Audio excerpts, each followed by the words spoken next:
Well, here we are. Yet another pedalboard demo. On Yet it's like my only stuff on my YouTube page is freaking just pedalboard videos. It's cool though. I've learned a lot from them. So. I'm glad. Yeah. I guess a lot of people have. That's great. That's wonderful. I'm actually gonna start doing other stuff. If at some point I'm gonna start doing other stuff, I'm gonna actually start talking about playing guitar and not just like how to build nice pedal boards. Anyway, here we are. That actually is a plan though. It's gonna happen. Anyway, by far the most requested thing I get these days is like, tell us how you're doing your pedal board. It's like, well, I have the other big one on YouTube that was my last one that I did like 7 months ago or something like that. Great board. But my workload has increased quite a bit in different scenarios like tracking and travel and all of that stuff. So I needed just a little bit more flexibility. I've also been like desiring to have some way more flexibility and control in regards to like EQ, which I can't. Right here, top cam, right there, hello. And then cannot wait to talk about these. Can't wait. So as always, a good place to start is from the top, from the beginning. So we're gonna start from the beginning. This is my pedal board, and it was built by Ethan at Tone Ranger Audio and myself. He did most of the work. I was just there for hangs and a little bit of help, As you do. He tried to teach me how to solder, and it went poorly. It went so poorly. I suck at it. I'm so bad at it. But anyway, we built this out. This is a Creation Aero, I think. Aero V3, one of the new ones. It's 28 by 14, so 28 inches long, 14 inches deep. Got a little riser up there too for the Meris pedals. It's a good board. I've also got some center supports in here, some like rubber feet that I bought after market to just kind of make it a little more stable, I guess, in the center. Underneath are 2 mono power supplies. I've got the mono 11 from the last board. It's great. And then I bought the medium guy. I think it has 6 outlets on it or something like that. So all of that is here. All of that is powering all of this stuff adequately. There is 1, 2 daisy chain points, I think, and that's actually coming from here, which we'll talk about now. First off in the chain is this junction box that Ethan built for me. It's pretty much the same thing as the last one, just a few different routing things. So I guess technically it's not the same at all. It's not the same at all. It's very different. Clone buffer on the input. I just love the way it sounds. It's awesome. It has this color to it that's really nice. I love it. And then it's out to the ParaEQ on the bottom, but also on this side it has 4 returns. So that goes all the way through the board so I think what happens is we go out of the MercuryX into here, then back out to the Tonexes, and then, so I'll flip that, back out to the Tonexes, and then the Tonexes go here. So that's controlled by this dip switch when it's in the bottom position, but when I go up, on the back side here, there's actually 2 1/4-inch outputs for when I want to run my amplifiers. So I no longer have to like unplug the cables from my MercuryX. Everything can just stay plugged in. All it takes is a dip switch to do that. Through some whoopsie solder or drilling things, there's actually 2 little power outlets here. That was an accident, but then it ended up being very helpful when we were powering all this stuff up, because it was like, oh, we actually need one of those outputs. So that's pretty cool. It's a great little junction box. It's very simple, very easy. I don't need like a ton of really fancy like wet, dry, wet, any of that stuff that like a lot of junction boxes have. I'm very simple, meat and potatoes in that regard, contrary to popular belief. But pretty simple, pretty straightforward. It sounds great. It's reliable. It's built like a tank. Oh, this one doesn't have the power con thing because it's just another point of failure. We were just like, nah, forget it. All good. So the power brick for the monos is actually underneath this, which we will move on to. So this is a new little endeavor for me, just having like EQ pedals, and my whole vision for it was I wanted to be able to kind of fix my hands and my guitar, so that would allow me to run my amps or Tonexes bright, but I could tame some of the harshness on the guitar end. But the guitar can still speak and still sound like the thing that I'm playing, and it's great. I absolutely love this pedal. It's been very cool. What I typically do is, like any EQ method or any way to EQ anything, find the resonant frequencies, dip them a little bit, and that's it. So let's go ahead and hear what that sounds like, dude. So this, actually, before we do that, playing this guy today, sounds really good. This is my Gretsch White Penguin G6134. It's a 2010. It's apparently a really rare bird. It's a pretty rare bird. It's a penguin. Is a penguin a bird, Ben? I think it's a mammal. Mammal? Just kidding. I don't know. I think it's a bird. They just don't fly. They just fly. Yeah, they're a underwater. flightless bird, right? Yeah, they fly underwater. Anyway, it's a rare bird. And then this has, there's a whole story with this guitar that kind of sucks, but is what it is. This has TV Jones Classics, a little bit lower output than what I'm used to, but I kind of fixed that here to keep my gain staging relatively similar across the board. So anyway, this is, you know what, I'm just gonna go completely dry. So straight into the Tonexes, which I can't wait to talk about later once we get there.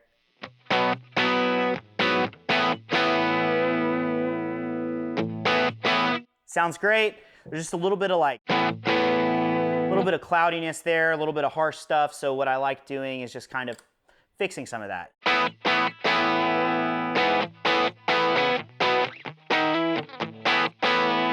It just sounds a lot cleaner overall. What did I do? Disgusting, dude. Sorry, it's the topo. It's the topo, man. It can't help it. It happened to me too, dude. I was burping into the mic.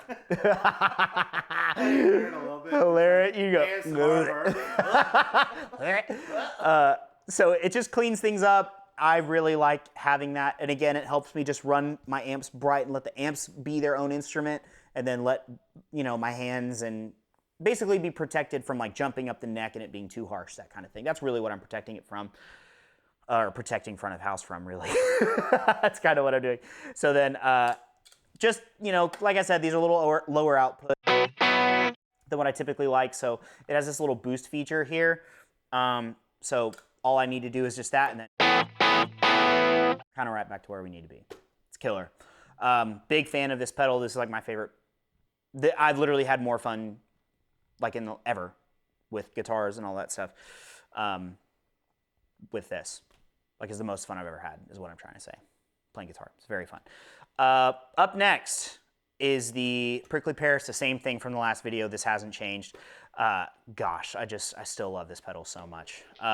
Off, on.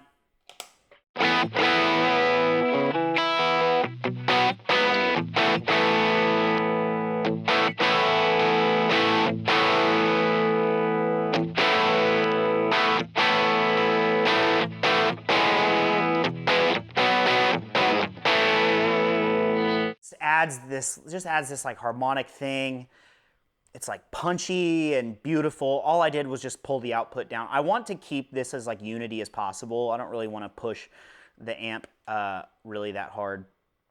I just want to like add the good stuff about it. So that hasn't changed.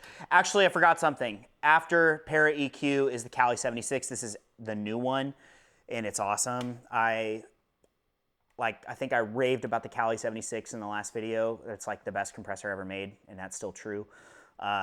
I upgraded to this version for space, and also I was like, let's just give it a shot. And surely it can't be any more perfect than the, you know, Compact Deluxe is, and somehow it is. So I keep the ratio, I lost the knob, that's cool. Keep the ratio probably like 10 o'clock. Attack is fast as it'll go, and release is as slow as it'll go. I like the way that the preamp sounds in here. It just adds this like cool chewiness to the pick attack, and when I'm playing, especially, I really feel it when I'm playing with my fingers. It's great. Unity volume roughly, and then dry is about 10 o'clock. So off with the prickly pear on, and then here.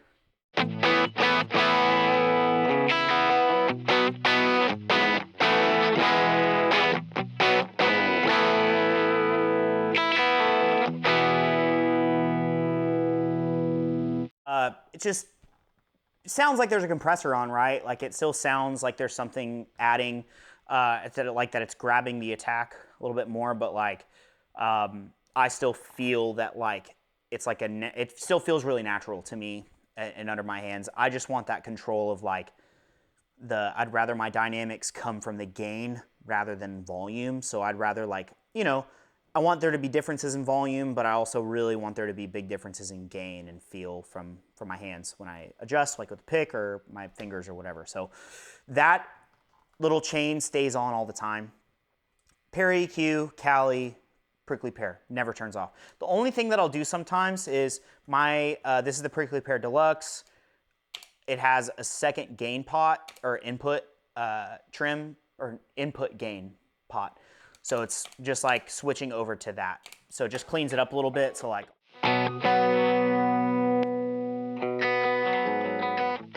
For those times that I really need to go super clean, I can. As you know, boy likes it spicy. So it's pretty, like everything's pretty cooked. Still really dynamic.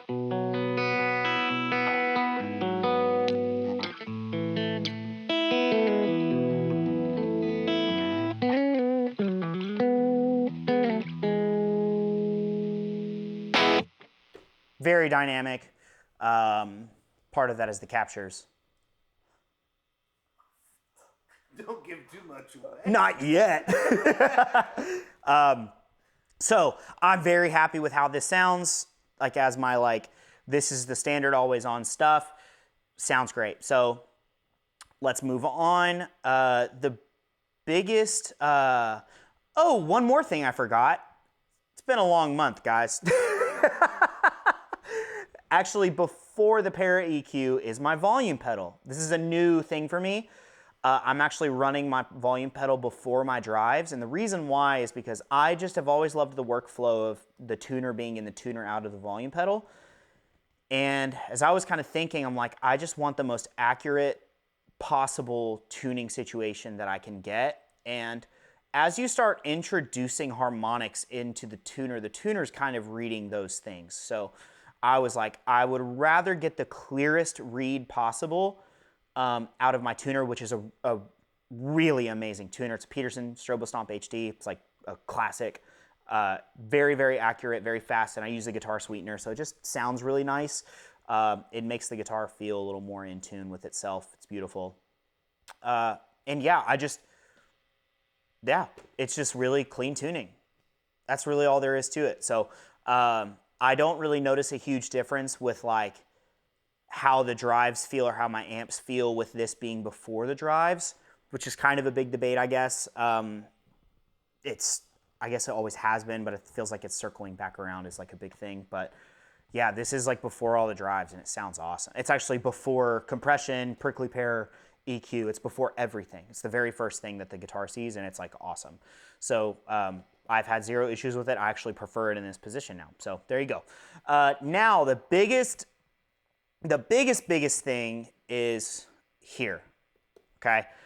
I said for a long time that I wouldn't go MIDI or wouldn't go back to MIDI. The Morningstar stuff was such a turnoff for me. Frankly, just kind of hated it after a while. I was only using it for clock. And I was like, this just kind of sucks. So I was like, never again. I'm not going to go MIDI again. It just is what it is. It's fine. I like everything in series. It's wonderful.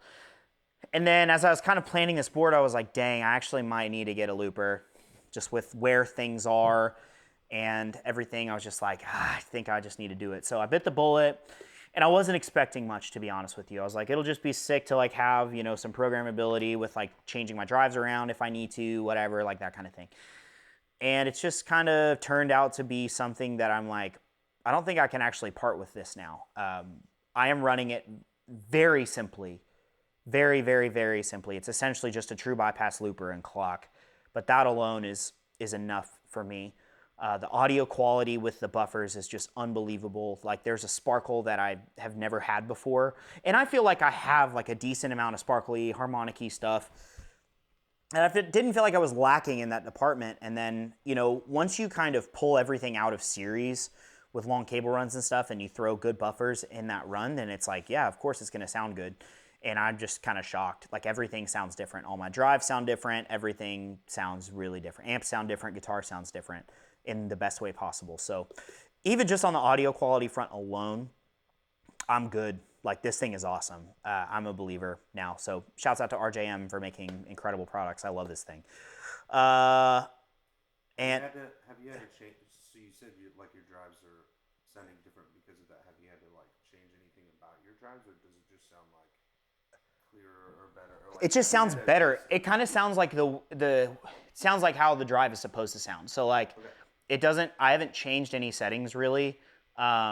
As I changed settings because we were playing around with it. Like, yeah. If it did, like, did you change something? No, I didn't change anything. It just sounds clearer and better.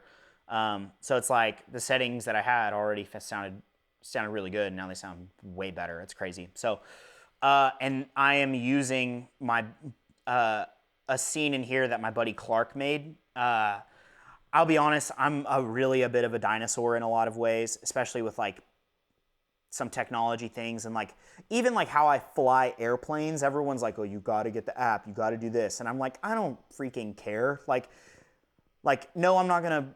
I don't want to freaking like you check in 24 hours before. I'm like, I just trust the Lord, dude.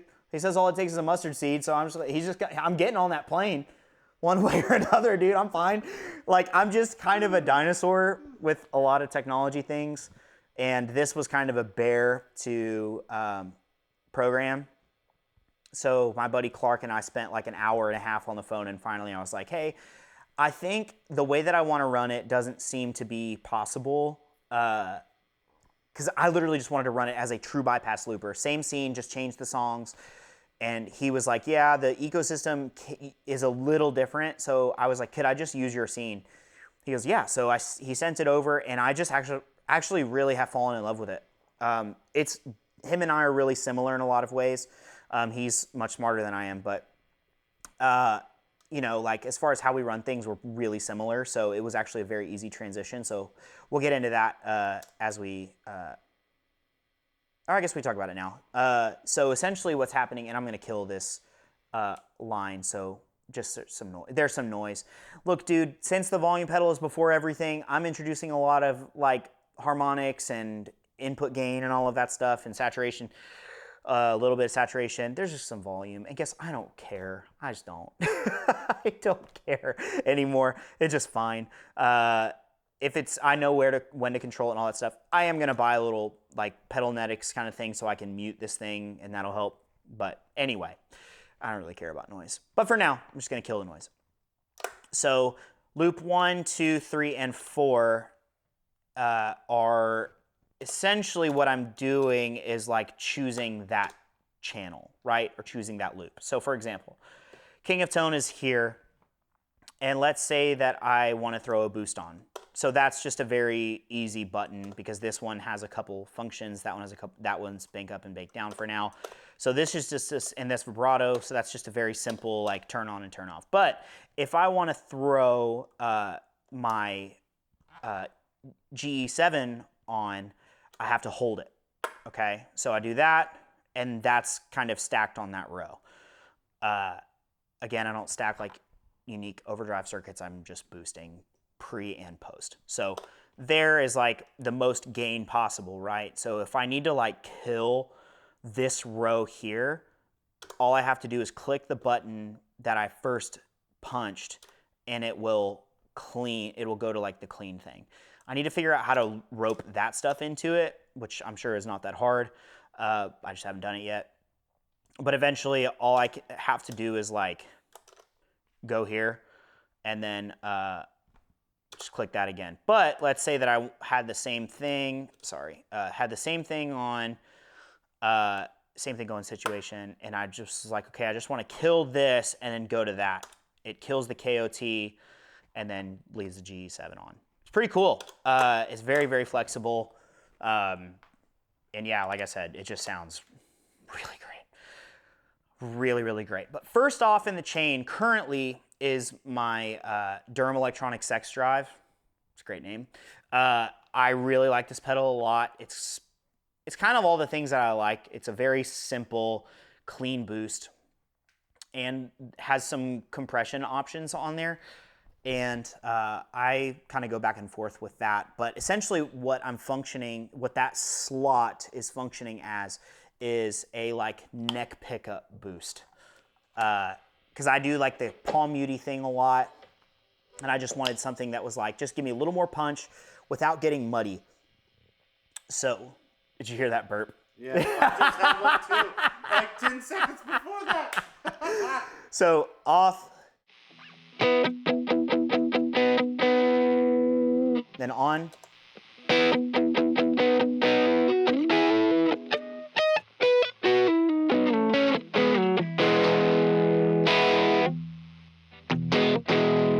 You can hear some of that mud there. Brightens it up just a little bit. Just a little bit of volume push, and that's like all I need. It's perfect. This and kind of really here, I'm still trying to figure out what I want in that slot. I have a few different options at home. I've got a tilt, DCX boost. I have these two. I think I have one or two more. I'm just trying to figure out what I want in that slot, and these slots really to kind of do the thing that I want them to do in the best way possible. So I'm still working that out, but so far I'm pretty happy with it. Sounds great. Up next after the Sexdrive is my XTS modified GE7. Big Tom Bukovac fan. Massive Tom Bukovac fan. He is, I've absolutely been on a huge kick, like going down the rabbit hole of his stuff that he's played on and all of that stuff. And man, I'm just obsessed with the gear that he uses and his playing, his style, approach, everything. I'm pretty like, he's my guy right now. And apparently he's played on records that I've loved for decades, so I think he's just kind of my all-time favorite guitar player. So there you go.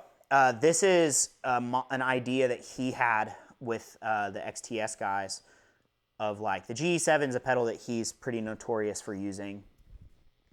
And he, like likes them modded, and he likes them, stock. Like, he just loves the pedal. He uses it all the time.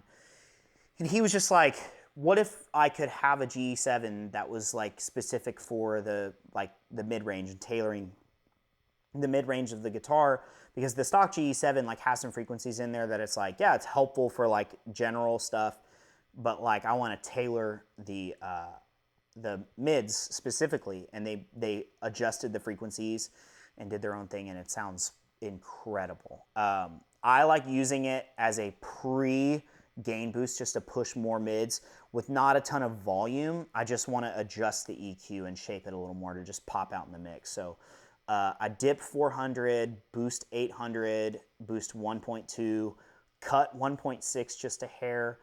2K is flat, 2.5 is boosted just a hair, and then 4K is a little, actually it's flat. So off.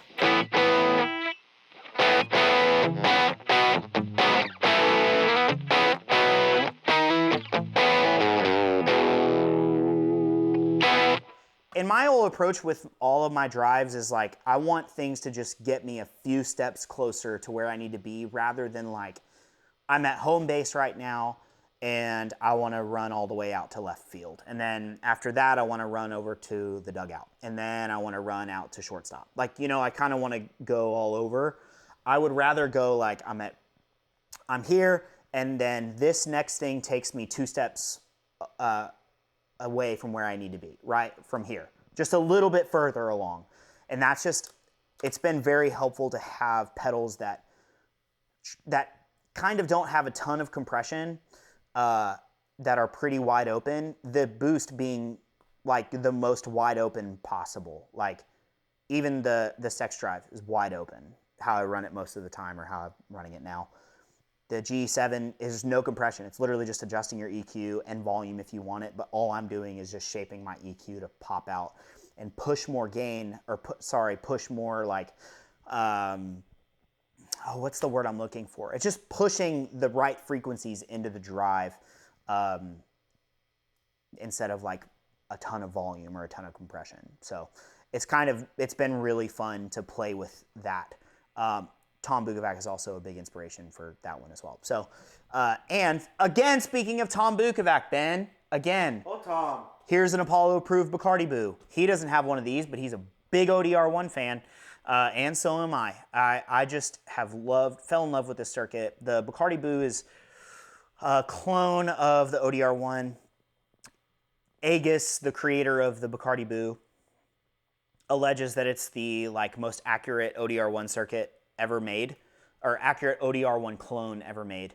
And I've heard a couple guys say that they even like it more, like Ford Thurston being one of them, is just like, it kills all the OG green boxes by a long shot. It just has this like hi-fi thing to it that's very cool. This is a V1, so it's a green box clone. I have a V2 at the house, which is a silver box clone. I think overall I actually prefer the V2, but the V1's on here right now. It sounds awesome. There's just an aggression that the V1 has, or the V2 has, that I really miss. This is a little bit softer, but it still sounds great and sits so well.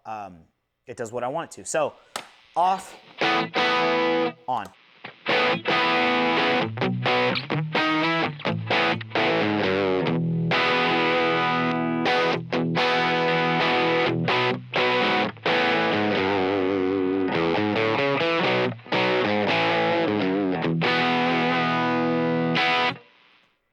Killer.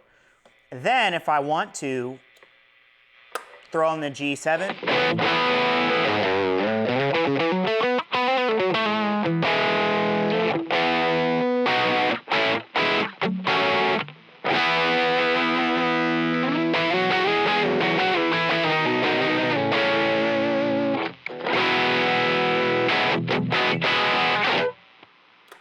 and then it's off.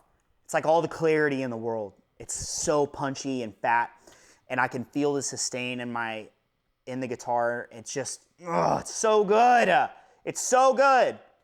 Next, this hasn't changed. Still exactly the same. I am running it different though. I'm actually running all my main drives really differently these days. I used to run the gain all the way off and the volume all the way up, but I found that it was just pushing too much volume into the amp and blowing it up in some really cool ways that still sound awesome, and I stand by, but again, it's that philosophy of just taking a few steps further than where I am currently. And it's felt really, really nice. So EQ is basically at unity, I think. We'll find out. And then volume is a little pushed, and then gain is a little pushed. So off. It's pretty close. You can hear the difference.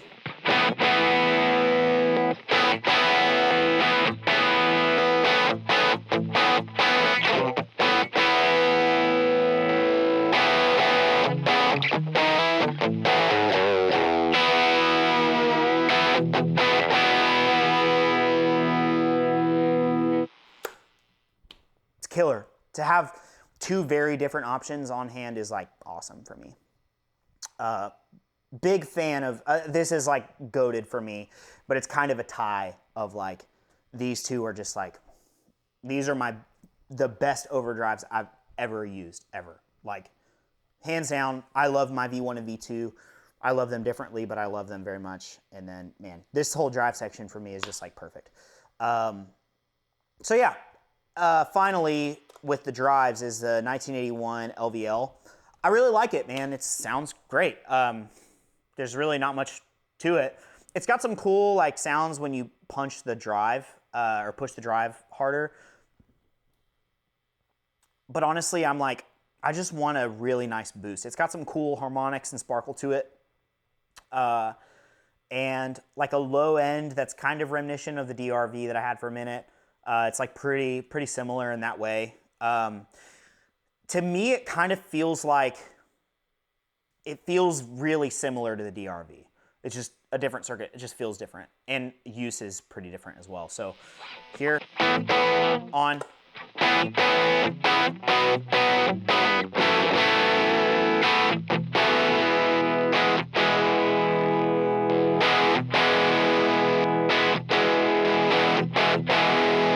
It sounds really nice. So then when I have like this on with it, and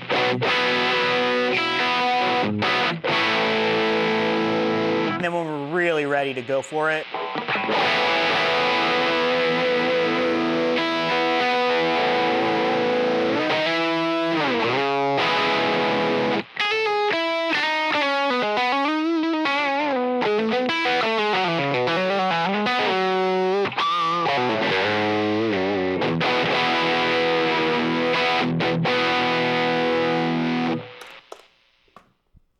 sounds awesome.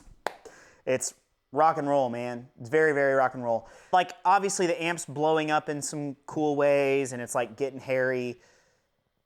And you hear that like that craziness happening, which is so fun. But like the compression's happening at the amp. So when I turn on my drives, like I'm getting louder. And that's really what I want. So I don't want it to feel like for me, when I stack these two, what happens is it feels like it just gets smaller. And the way that I run my drives and my boosts, I just want to get louder. Like I want the amps to speak more, and I really just am utilizing my drives and my boosts to just let the amp speak in a different way. And it's like, this is killer for me. I love this. So that's the end of the drives. And finally, I am running a little diamond vibrato. That little purple guy right there. It sounds so good. It's so good. It's warm, it's chewy. It definitely like is very much an effect. So like when you turn it on, it's on. It doesn't feel natural. It's on, and it does its thing, but gosh, it just sounds so warm and awesome. So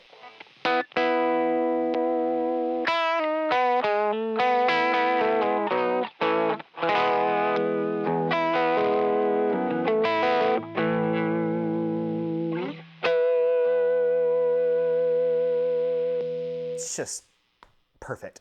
I'm so glad they re-released that, because I actually was looking for one not that long ago, like the bigger box versions that they discontinued years ago, but they're so expensive. Dude, that's like, when they released that, it was like a pretty easy, like, yes, I'm going to buy that. Just need to wait for the right time. When all of this started happening, like building out my new board, I was like, yep, 100%. So then the three things that have stayed the same that are going nowhere anytime soon: H90, LVX, and MercuryX. And dude, I like, just to start with H90.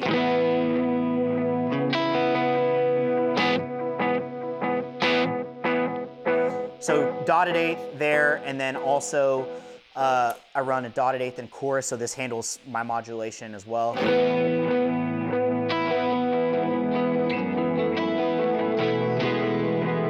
And those two algorithms are bucket for the delay and then micro pitch for the chorus, which is winner, winner, chicken dinner, baby. But now that I'm using vibrato here, I'm trying to play with this third slot and figure out what I want to do with it. And I think I've arrived at like, I've got a little like reverse delay thing. It's just kind of an easy, different little ambient texture kind of thing. So.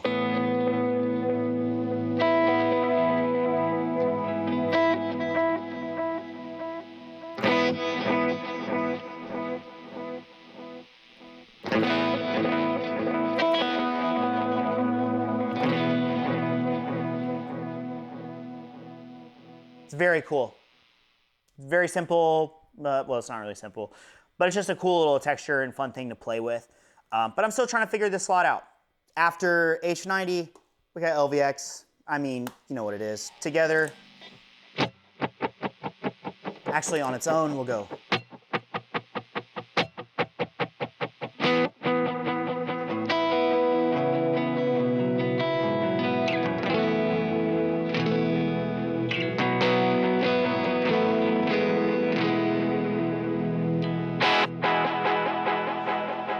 And same as the last video, same as always, I like stacking my delays.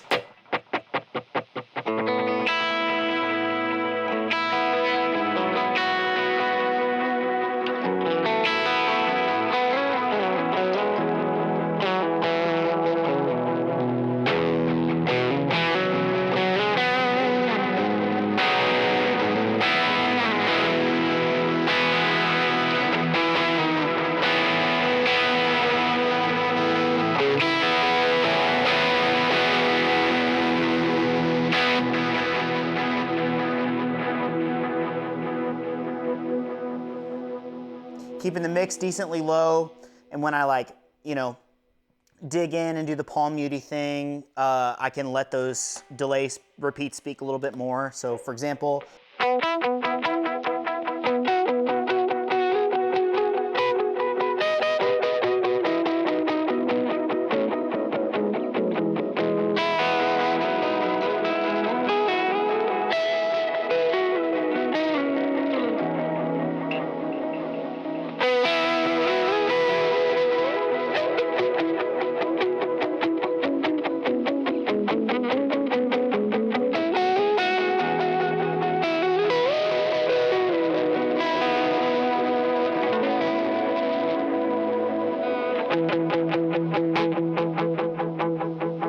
very fun to play with that. Another thing LVX does is kind of handle the like bigger ambient stuff, a little prettier.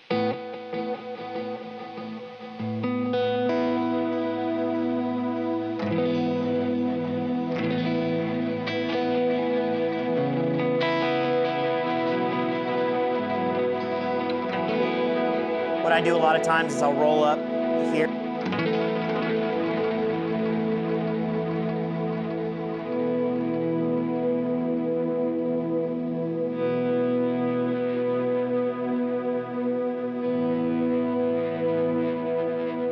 Great. Then the third option is just a filtered version with a little tiny bit of shimmer. I'm not a big shimmer guy. The reason why it's in there though is to help these repeats just poke out a little bit more and poke through a little bit more.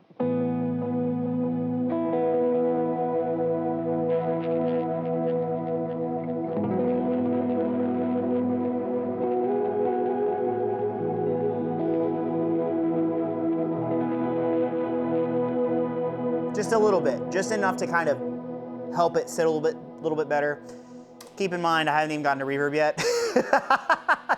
Like, I just think, for me, and I mean, I just believe that delay carries more weight for like ambient stuff, so I just like that sound. And then I'll kill that. Here is my MercuryX. It's like a standard always on, it's just a hall. And I still use the hold modifier for a little bit more.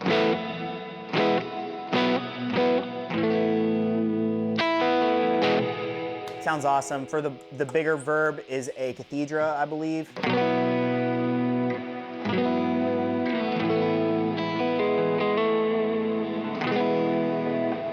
Same, hold modifier.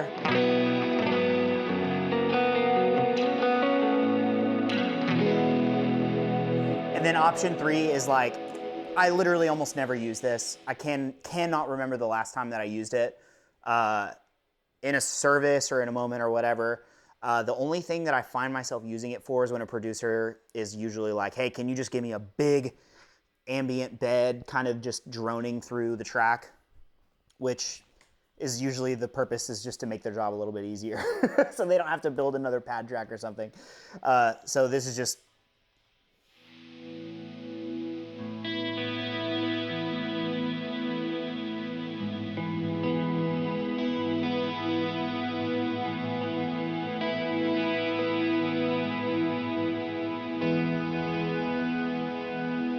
like almost never use it.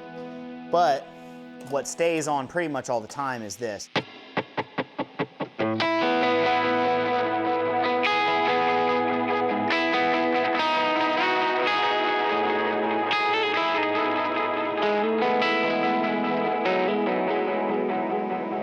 Even with like this, like, woo!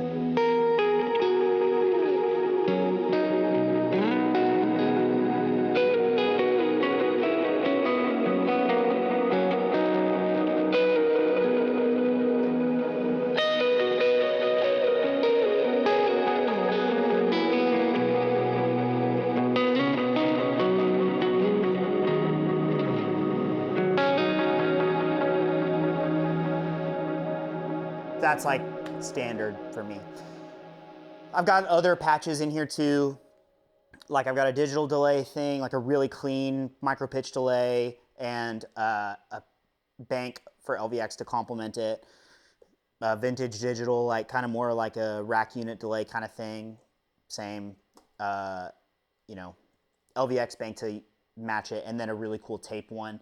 I really just live here though. The other ones exist for like when I'm just hearing something different or feeling something different. What I find myself doing is like committing to a sound or a set of sounds for a season, for like a period of time, or like even for a service. I just kind of commit and I stick with it.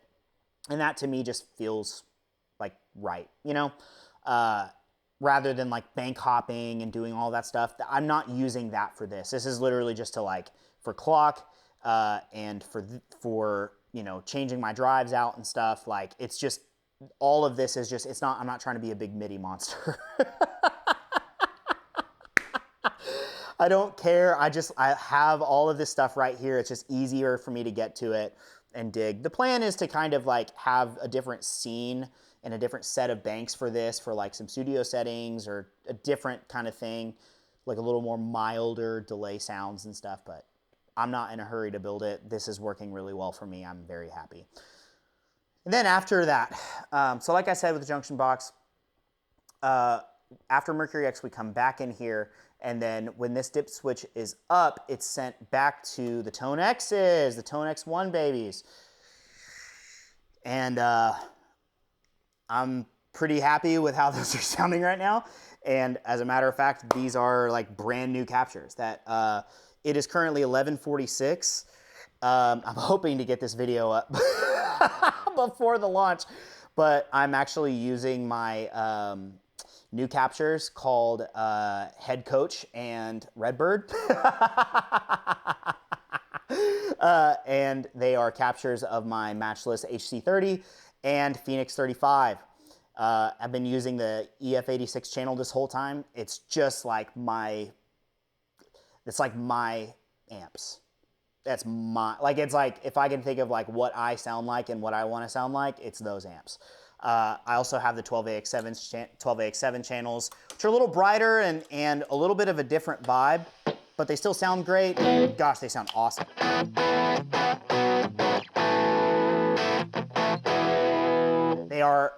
I'm using the hotter captures on that one too. And man, you know, like as you're dialing any captures in and mine or whatever, like just remember everyone's rig is so different. Even like this morning, I was adjusting the treble just a little bit because it's like I want them to sit a little bit differently, and maybe they're a little too bright with this guitar, and I could just kind of fix this here. This is another good point, man. Hey, if something feels too bright, you should have an EQ pedal. The low mid shelf there, or the low shelf, and roll back on the high shelf a little bit.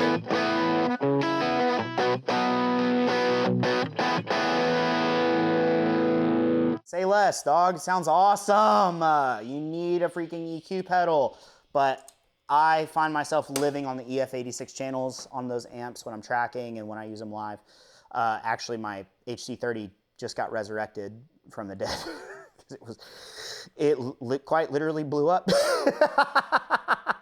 It was like smoking on stage.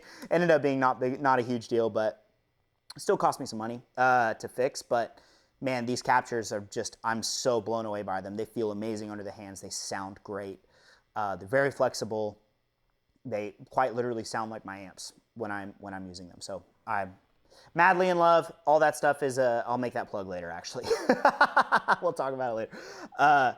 And then after that, after the Tonexes, is the Diso Plus Deluxe from Pinstripe. I love Charlie. Charlie's a really good guy. I mean, it's just nice having my own direct box. You know, it's just nice. And if there's ever a time that I need to flip phase or something, I can. If I ever need to sum, I can, which I don't, but, you know, I could. Man, it's just awesome. It sounds really, really good. So very, very cool stuff. So that's the pedals. One thing I forgot to mention is Mogami cable 23. I never, ever remember, dude. Do you remember what is it 23? 2319? I think it's 2319. That's what I have. I think it's 2319. I think it's 2319. And SP 400 plugs. It's just like standard. They sound awesome. Feels great. These cables do not break, like at all. I carried a lot of these over. I've had a lot of these cables for a couple years, and I love them, man. Yeah, I think that's all the pedals, right, Ben? I think that's right. I think that's right. So the biggest difference between this season, if you will, of pedalboard rundowns and the last one we did is that since then I have launched a website, and it's jakefaubermusic.com, and if you go to that, you'll find the Teddy Tones page, and you can buy the presets for my Tonexes. I have 8 different amps up there right now, and I have 3 more coming very soon. 8 amps up there in bundles, and for the Tonex platform. My MercuryX, LVX, and H90 stuff is all up for sale as well. I even have some Line 6 stuff up there. I've got a Big Sky thing from way back in the day when I had a Big Sky. And man, I really am super blown away by the reception of Teddy Tones. And it's been awesome. It's been a lot of fun. And I'm having a blast with it. So if you like the way that these Tonexes sound, you can go buy those sounds. If you like the way all this stuff is sounding, you can go buy those as well. It's one thing that I really like and very proud of. It makes me very proud to say this, but like what I sell, I'm using. Like I don't have like a secret bank of stuff, you know, tucked away that no one else has access to. I'm not like, you know, selling this stuff that I don't believe in and using, you know, someone else's captures. I just got the wild hair one day that I was like, I'm just, you know, I want to sell this stuff because people are asking to have access to them, and like, man, I'm using them, and it's cool that you guys want to as well, and that makes me really happy and very proud. So I'm very grateful. But I believe in this stuff, man. I'm using it. It sounds awesome to me. I'm tracking with it. I'm playing with it live. It's just, this is what I'm using. I don't have anything else. This is what I got. And, you know, what a time to be alive, Ben. What a time to be alive, dude. What a time to be alive. Oh, look at that, dude. Right here, My guy's plugging it. Goldie and Fast Car, Goldie and Fast Car, baby. There's your info. You got Prince and Amelia. You got Goldie. Oh, my goodness. Oh, my goodness. Look at that Fast sweet Car, girl. Amelia, Woo. Prince. Look. You Look. got Big Sky stuff. Dude, you got it all. That's me right there. I need that. I'm that customer right there. Oh, That's shit. man, are you kidding me? You can't. All of that. Oh, gosh. I'm leaving this in, dude. Go get that. Go get it. Bro. Oh, my gosh. Get it. Go. You go get that. Yeah, you heard it from me, not you've heard it from him, not me. That's right. We got focus back. We're good. Yeah, we're good. You gotta go get that. But man, I love this rig. This is a fun one for me. You know, per usual, dude, I swap things in and out all the time. There's some staples on here that aren't moving. If you actually think about it, there's some stuff on here that's exactly the same. That's the same, that's the same, that's the same, that's the same, that's the same, that's the same, that's the same. The Diso Deluxe, that's just a new version of that thing. There's a lot of same, I just like locking into things, but drives is the thing I'm getting pretty picky about, so. Some of this stuff will probably switch in and out. I might buy another pedal and this will just live on my desk for a bit. You know, it's that kind of thing. So miss me with the whole, you already changed it. Shouts out to my friend Doug, who paid someone to wire his board up in a really expensive, really beautiful thing, and then 2 days later, he changed it. Also, shout out to my other friend Brady that did exactly the same thing. So anyway, man, I love the Lord. I love the church. I love playing music. This is just like the honor of a freaking lifetime to get to do this stuff and to do it with people that are like-minded. And man, another thing that I'm involved in, another thing you should keep a really close eye on if you're watching this video. thewayofworship.com is an organization that I'm a part of and teamed up with and tethered to, if you will. I get to do life in ministry with some of my closest friends, and it's an honor of lifetime. I lead cohorts, small groups of learning. If you want to go all in on that thing, all in on like your training and your development for, what you're doing in the church, or if you want to just take your playing and your experience to the next level, I'm your guy. Would love to help you in that way. And also, we got some really cool stuff cooking. Really cool stuff cooking that Ben was a part of. And I'm also a customer. You filmed it, so but I also am probably gonna have to pay for it too if I want to keep it. So keep your eyes peeled. thewayofworship.com and The Way of Worship on Instagram. Dude, it's been awesome. Ben, thanks again, bro. Let's do a cheers out. Hey, grab your topo. Oh, you ready? Ready? You ready for all this topo that's in here? Yeah, I actually have a little bit left. Nothing in there. Cheers, baby. Hey, Topo. Come at me. Come do this. Please. That's it. Amen. Dude, that was amazing. That was fun.